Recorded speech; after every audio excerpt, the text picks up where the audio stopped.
Sejam todos bem-vindos ao nosso Evangelho no Lar da Casa Virtual Luz Espírita. Com auxílio e proteção dos benfeitores da Colônia Espiritual Maria de Nazaré, o nosso grupo, em nome de toda a Cavile, agradece por nos receber em seus lares. A nossa equipe está composta pela nossa irmã Lisete, com a prece inicial, pelo nosso irmão Ney, com a leitura do capítulo de hoje do livro Vinha de Luz, seguindo com os comentários dos nossos irmãos Célia, Alexandre e Lisete. Vamos emanar boas energias para levar luz e conforto aos lares materiais e espirituais, bem como toda espiritualidade protetora presente onde quer se encontre, na harmonização dos lares e fluidificação das águas. Lembrando que deve ser um recipiente exclusivo para cada pessoa ou animal, pois os remédios espirituais são colocados de acordo com a necessidade de cada um. Solicitamos a nossa irmã Lisete para conduzir a prece inicial. Divino Mestre Jesus, estamos aqui reunidos mais uma vez à luz da doutrina espírita, buscando os teus ensinamentos. Que seus anjos de luz nos acompanhem do início ao fim do nosso evangelho de amor. Que todos nós sejamos envolvidos em tua luz de proteção e recebermos as graças que tanto necessitamos para a nossa regeneração. Com gratidão por tudo que recebemos, pelos livramentos, pelas bênçãos e amparo. Pedimos a proteção de Nossa Senhora, nossa Mãe Maria de Nazaré, o nosso Pai Maior, e que assim seja.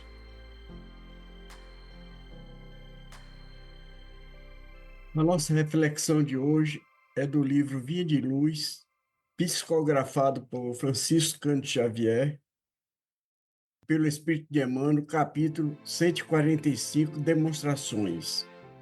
E saíram os fariseus e começaram a disputar com ele, pedindo-lhe para o tentarem um sinal do céu. Está em Marcos 8, versículo 11. No espiritismo cristão, de quando em quando aparecem aprendizes do Evangelho sumamente interessados em atender a certas requisições no capítulo da fenomenologia psíquica. Existem sinais do céu tangíveis e incontestáveis. Na maioria das vezes, porém, a movimentação não passa de simples repetição de gestos dos fariseus antigos. Médios e companheiros, outros em grande número, não se precautam de que os pedidos de demonstrações celestes são formulados quase que invariavelmente em obediência ao propósito inferiores. Há ilações lógicas no assunto que importa não desprezarmos. Se um espírito permanece encarnado na Terra, como poderá fornecer sinais de Júpiter? Se as solicitações dessa natureza endereçadas ao próprio Cristo foram situadas no âmbito das tentações, com que argumento poderão impô-las aos discípulos novos e aos seus amigos do invisível? Ao invés disso, aliás, os aprendizes fiéis devem estar preparados para o trabalho demonstrativo de Jesus na Terra. É óbvio que o cristão não possa provocar uma tela mágica sobre as nuvens errantes, mas pode revelar como se exerce o mistério da fraternidade no mundo. Não poderá desdobrar a paisagem total onde se movimentam as criaturas desencarnadas em outros campos vibratórios. Entretanto, está habilitado a prestar colaboração intensiva no esclarecimento dos homens do presente e do futuro. Quem reclama sinais do céu será talvez ignorante ou portador de má fé. Contudo, o seguidor da Boa Nova, que procura satisfazer o insensato, é distraído ou louco. Se te requisitam demonstrações exóticas, réplica, resoluto que não foste designado para a produção de maravilhas, e esclarece ao teu irmão que permanece determinado a aprender com o Mestre a ciência da vida abundante, a fim de ofereceres à terra o teu sinal de amor e luz, inquebrantável na fé, para não sucumbir às tentações. Esse capítulo 145, Demonstrações, ele aborda a tendência humana de buscar sinais e provas materiais da espiritualidade. Como fizeram os fariseus ao pedirem a Jesus um sinal do céu para testá-lo. No espiritismo cristão, essa atitude se repete quando alguns aprendizes exigem fenômeno psíquico ou manifestações extraordinárias como comprovação de fé. No entanto, esse capítulo ele alerta que tais pedidos muitas vezes são motivados por intenções inferiores, como a dúvida sistemática ou a busca por espetáculo e não pela verdadeira busca espiritual. A reflexão proposta é que, enquanto encarnados, nossa missão não é buscar ou fornecer sinais do céu, mas sim vivenciar e demonstrar os ensinamentos de Jesus através de ações concretas. Em vez de exigir provas materiais da espiritualidade, devemos nos concentrar no trabalho demonstrativo de Jesus, que se manifesta no amor ao próximo, na caridade e no esclarecimento fraterno, porque a verdadeira fé não precisa de fenômenos espetaculares, mas sim sustentar. Ela se fortalece na prática do bem, na transformação íntima. Concluindo essa reflexão, é como um chamado à maturidade espiritual. Em vez de ceder às exigências de demonstrações exóticas, o seguidor da Boa Nova deve permanecer firme em sua missão de aprender e ensinar a ciência da vida mudante. A maior prova de fé não está em milagre, mas na capacidade de amar, servir e manter-se fiel aos princípios cristãos, mesmo diante das tentações e desafios da vida material. Assim, cada um pode ser um sinal de amor e luz no mundo, sem necessidade de buscar ou oferecer provas além daquilo que a vida espiritual já nos revela no cotidiano. Gratidão.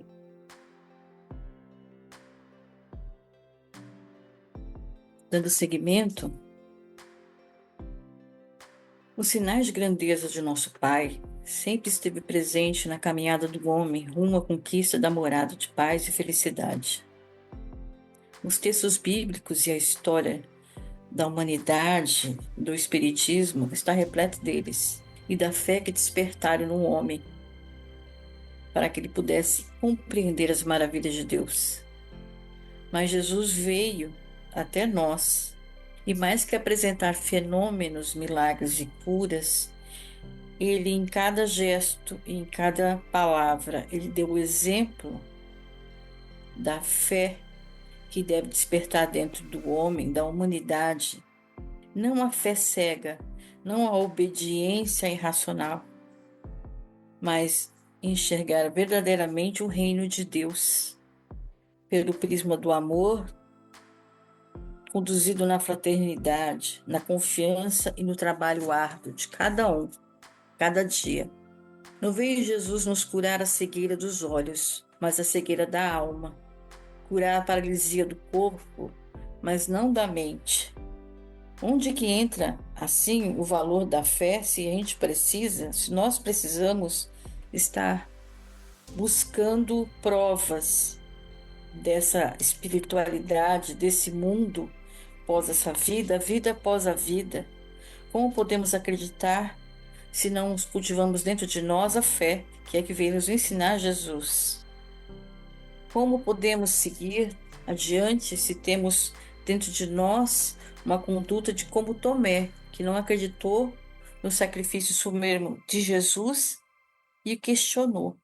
Como ele não pôde, se presenciou tudo o que Jesus fez, ele não pôde compreender ali que Jesus estava vivo, verdadeiramente vivo.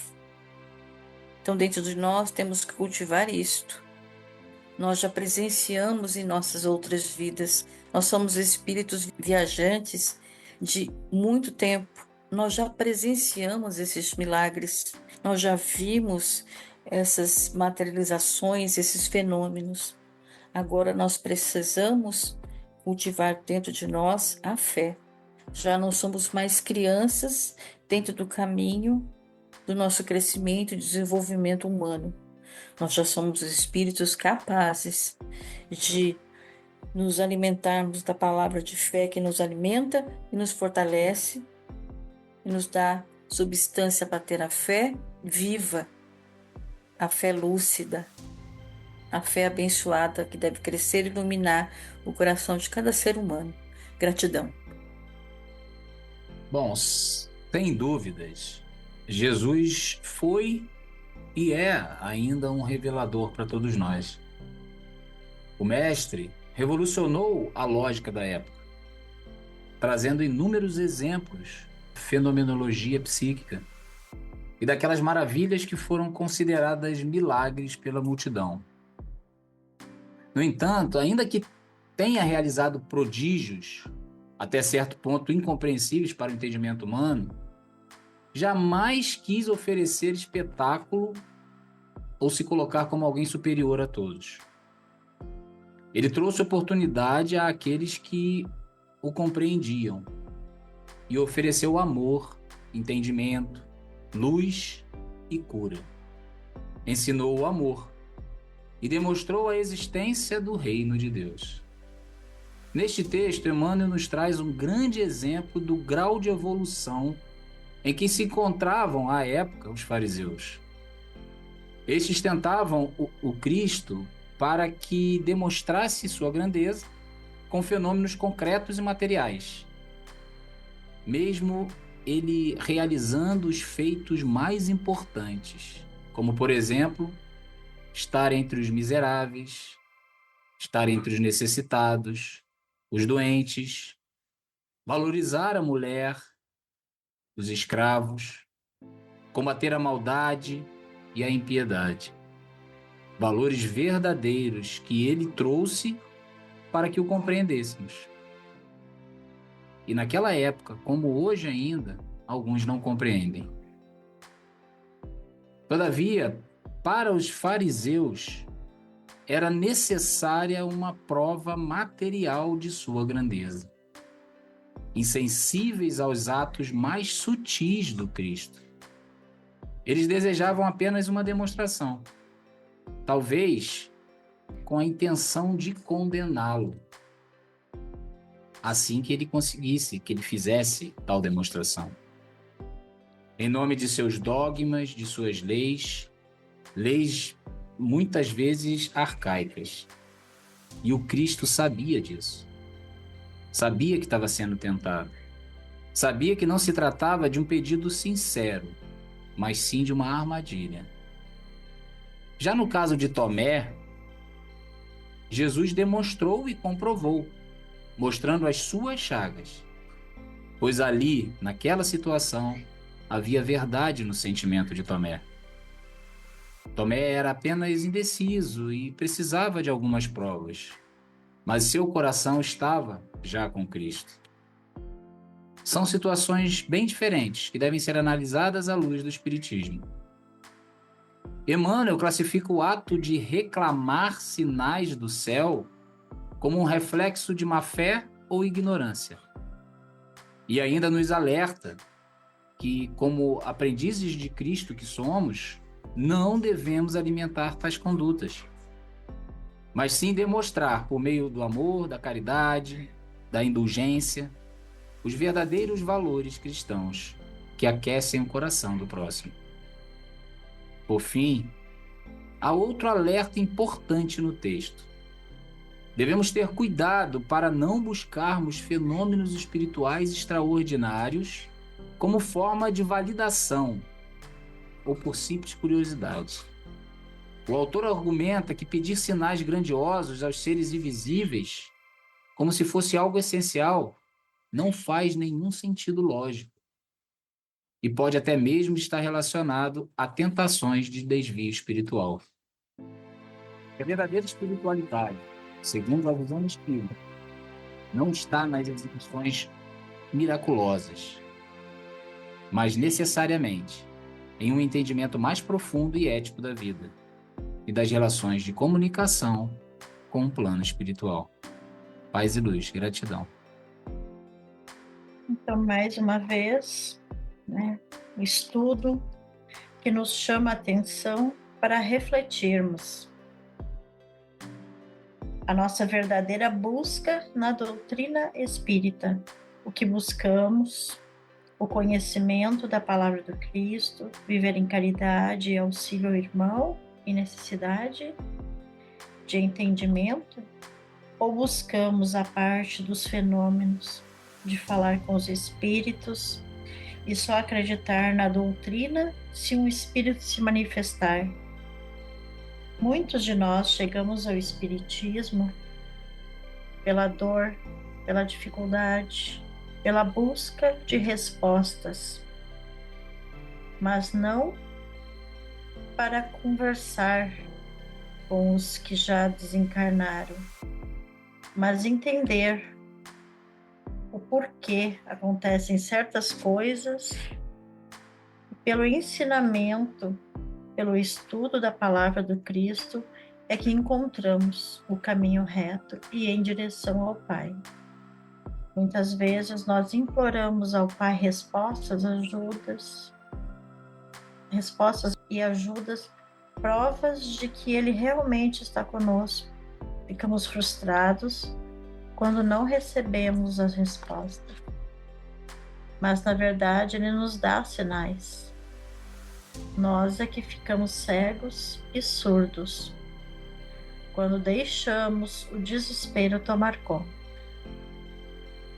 É nesse momento que devemos confiar nos desígnios do Pai, fazer nossas preces e não nos preocupar em provar para ninguém a nossa fé, apenas mostrar em atos e atitudes o quanto somos gratos por ter um Pai amoroso e sempre está conosco. Gratidão. Com os entendimentos tão bem explanados por nossos irmãos, vamos procurar interiorizar o que nos foi apresentado, refletindo intimamente por alguns instantes.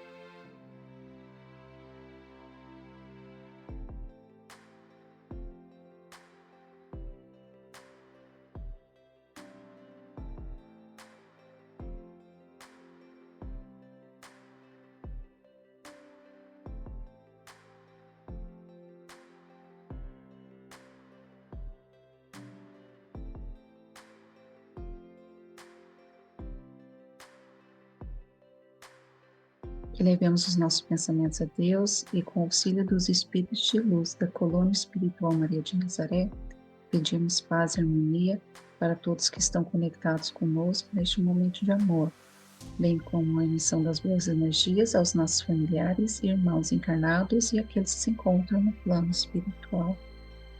Por fim, pedimos ao Senhor Jesus e aos guias espirituais, principalmente aos integrantes das correntes médicas do espaço, que coloque em nossas águas os fluidos astrais, vitais e espirituais a que cada um necessita, para curar todas as enfermidades físicas, emocionais e espirituais, proporcionando saúde, vitalidade, equilíbrio e forças nos trabalhos do bem. Finalizando, solicitamos a nossa irmã Célia para conduzir a prece final. Amados irmãos, espiritualidade superior, vamos agora encerrando o nosso Evangelho no Lar, levando nossos pensamentos e nos envolvendo na divina luz que emana de nosso guia e modelo, Jesus. Possamos estar em sintonia com o Mestre na contínua caminhada, sob o amparo da espiritualidade amorosa que nos cerca e nos auxilia, a exemplo de Maria. Possamos estar prontos para fazer a vontade de nosso Pai cada dia e cada dia mais, sentindo profunda gratidão pelo amor que recebemos todos os dias. Possamos devolver esse amor aos nossos irmãos e sentirmos muito amor por cada um de nós, nossa família. Muito obrigado Obrigada, Jesus. Obrigada a cada um de nós. Obrigada a todos que compartilham com amor a humanidade. Possamos pedir paz para esse planeta que está em guerra. Gratidão, Jesus.